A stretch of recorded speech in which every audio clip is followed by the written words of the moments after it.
Hello friends and welcome back to my channel. If you're new here, hello, my name is Ashley and I do homemaking style videos such as cleaning, motivation, organizing, decorating, and recipes. So just a homemaking style channel, and if that is something that you're interested in, I would love for you to join this community by hitting that subscribe button down below. So I am really excited about today's video because there is nothing more delicious than a really good warm fall meal. So today I am going to give you some recipes that you and your family can enjoy. But not only am I going to share with you two of my fall favorite meals, but I'm also going to share with you a pumpkin cheesecake dip. Oh my goodness, y'all, it is so good. I cannot wait to share it with y'all. And honestly, I feel like even if you're not a pumpkin lover, you do have to like pumpkin to like this. But even if you're not a pumpkin lover, I feel like you're still gonna love this. But enough talking, let's start cooking. All right, y'all, so before I hop into the video, I just wanted to real quick mention that today's video is in collab with 4 other amazing ladies. We have recipes for you every day this week, and Nikki from the Clean Nest kicked us off yesterday. And y'all, she has a pumpkin cold brew recipe that is to die for. You can check that out. Her video link will be in the description box below. I will be sharing my recipes today, Bethany on Wednesday, Melissa on Thursday, and Monica on Friday. So check out the description box below for those links. All right, y'all, so we are going to start with my very favorite, and that is taco soup. So I did just want to let you know that all of the recipes that I am making today, I will have them written out in the description box below, so you can refer back to the description box and take screenshots. And if you have any questions, you can ask in the comment section below. But I'm just going to start off by browning this hamburger meat about 1 pound to 1.5 pounds. Then I'm going to add some salt and pepper to taste. And I'm also going to be adding 1/4 teaspoon of garlic powder, and that is optional. That is not going to make or break this meal at all. Where I grew up, which is kind of like the Midwest in the States, we called it browning the hamburger. So you'll have to let me know, do y'all call it that as well? Do you guys kind of use that saying as well, or is that just a Midwestern thing? So here's an overview of all the ingredients that I'll be using for the taco soup today, and just note that we are not going to drain any of the canned items except for the black beans. And I'm gonna set my stovetop to about a little bit above medium heat. Then I'm going to add in my chili beans, my diced tomatoes, or if you prefer, you can use stewed tomatoes. Then I'll be adding in my can of Rotel, or if you can find any stewed tomatoes Mexican flavor, you can use that and replace. Then I'll be adding in my pinto beans, my sweet corn. Remember, do not drain the corn.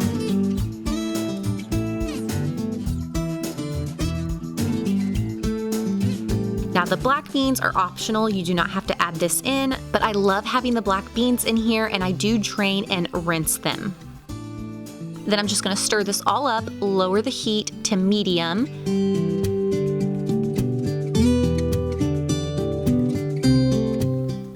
I'm going to add some cooking oil to my pan. You can use whatever cooking oil you would like, but I use coconut oil. Then I'll be adding in my onion. The recipe calls for 1/2 onion, but I use a full onion. And you're just gonna saute this and then add in your hamburger meat that you already cooked and drained earlier. Y'all, I thought I had record on and I didn't, but all I did was take the ground beef that I drained and added it in with the onion. And I'm just kind of mixing it together, let the ground beef absorb that onion flavor, and then I'll add in our seasoning. Okay, now that I've let this kind of cook together for a couple minutes, I am going to scoop the hamburger and the onion mix over to the side. And it's kind of a little pack. Since I've already drained the ground beef, I'm gonna add the water here, mix the seasoning in the water, and then mix it all together. So I'll show you what I'm doing. So if you couldn't hear me over all the loud sizzling, all I was saying is that I'm scooting my hamburger and chopped onions over to the side. That way I'll have room to add 3/4 cup water. Then I'll add in my taco seasoning mix and my ranch dressing mix, and then stir the hamburger and onions into the seasoning that I had just mixed up.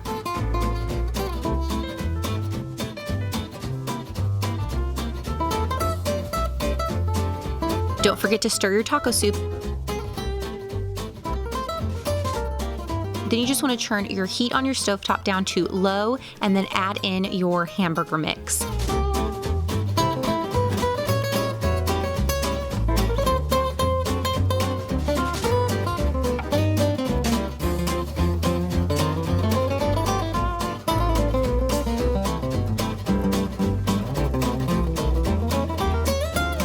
And then you're gonna put the lid on and let it simmer for about 20 to 30 more minutes. And this is how it turns out. I love to add toppings to mine. My favorite toppings are avocado, sour cream, and cheese, and I love to eat it with tortilla chips, but my husband loves to eat it with like Frito chips and jalapenos. Really, the toppings are endless. All right, y'all, for the second and last meal of the day, it is going to be a crock pot chicken and cheat dumplings. You will see why I say cheat dumplings here in a minute, but let's hop in and start cooking this recipe, and stay tuned because after I'm gonna show you a really yummy dessert dip. It is a pumpkin cheesecake dessert dip. Oh my gosh, y'all, it is so good and so simple, so stay tuned for that as well. But let's throw the ingredients into the crock pot for the chicken and dumplings. So let's get started.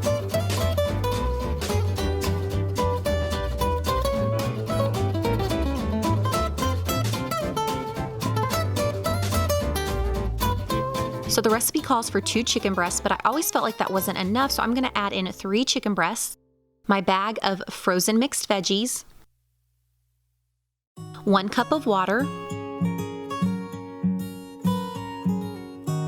and 1 cup of milk. You can also do 2 cups of water or 2 cups of milk, but I like to do half and half. You'll add in 1 can of cream of chicken soup, 1 chopped onion, 1 teaspoon of poultry seasoning,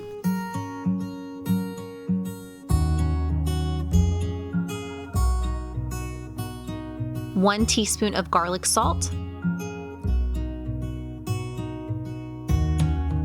and then I'm just gonna kind of mix this together a little bit.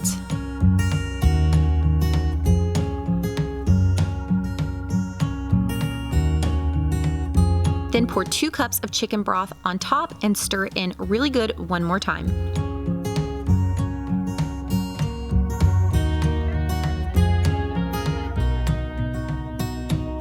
Don't forget your salt and pepper to taste, but it's always best you start off light because it's easier to add more ingredients in later than regret later that you put in too much. Once all of your ingredients is in the crock pot and you've mixed it all up, put the lid on the crock pot and set it to either high for 3 hours or on low for 6 hours.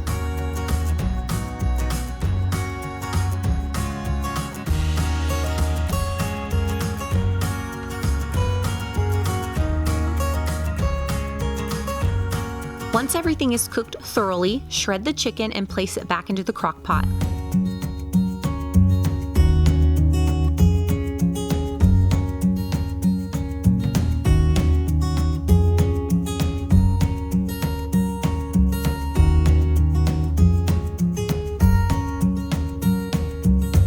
Once your chicken is shredded, put it back into the crock pot, give it a really good stir, set it for 1 more hour on high, or if your setting is on low, cook it for 2 more hours, and just kind of stir it maybe once or twice during that hour or 2, depending on your heat settings. All right, y'all, here is the cheat part of the meal. So the recipe is called crockpot chicken and dumplings, but I call it crockpot chicken and cheat dumplings because we're going to use store-bought pre-made biscuits.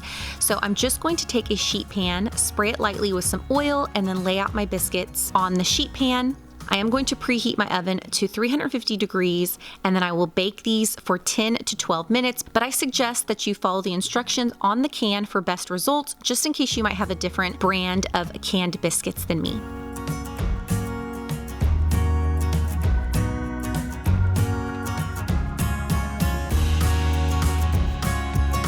Once it's done, add your soup to a bowl and then just tear the biscuits apart, stir it into the soup, and voila, you have crockpot chicken and cheat dumplings.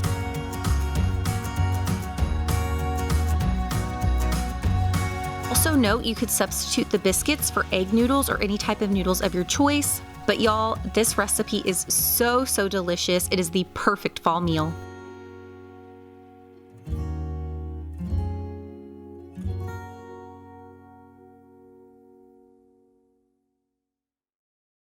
All right, y'all, so what better way to end this video than share with you a yummy, delicious dessert dip?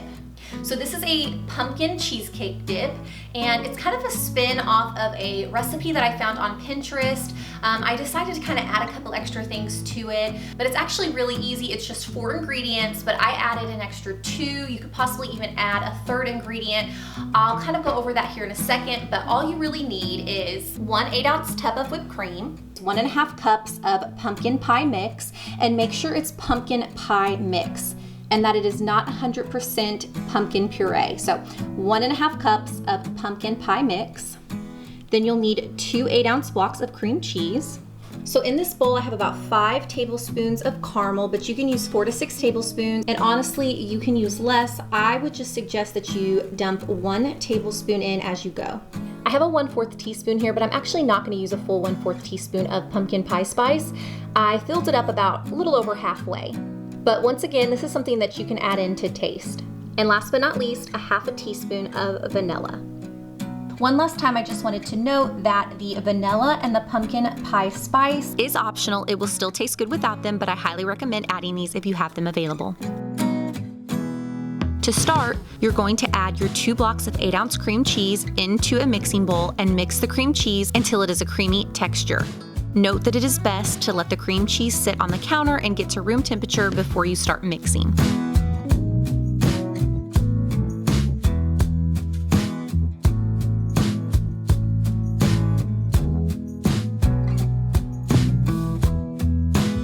Next, you're going to add your 1.5 cups of pumpkin pie mix. Note, slowly start to mix this in and then you can speed it up just so it doesn't splash everywhere.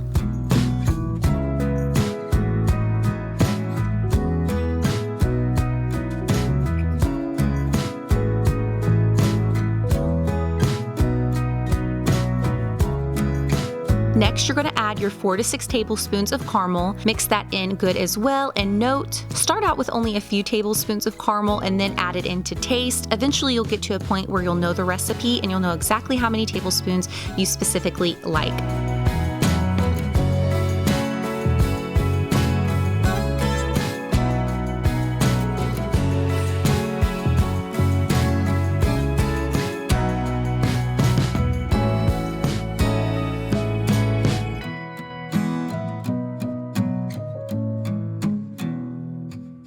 After all of that is mixed in good, add your 8 ounces of whipped cream.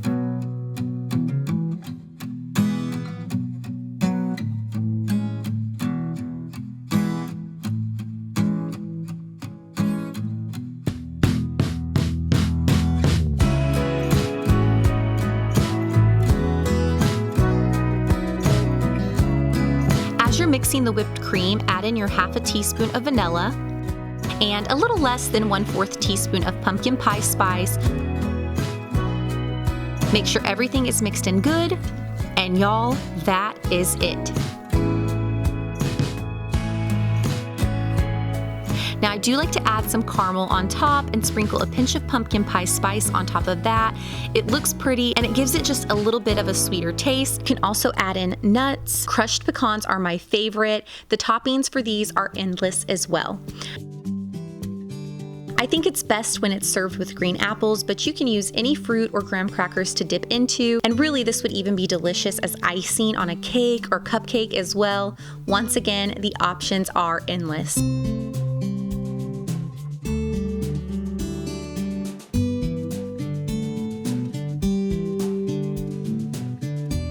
All right, y'all, that is all for today, and I hope you enjoyed today's video. And if you did, please give it a thumbs up, as it helps my channel out so much when you do and lets me know what types of videos y'all enjoy. And if you're new here, don't forget to hit that subscribe button down below and click that notification bell so you're notified for future videos. And don't forget to check out the other ladies' recipes this week. The links to their channels and videos will be in the description box below as well. Thanks so much for watching. See you next time.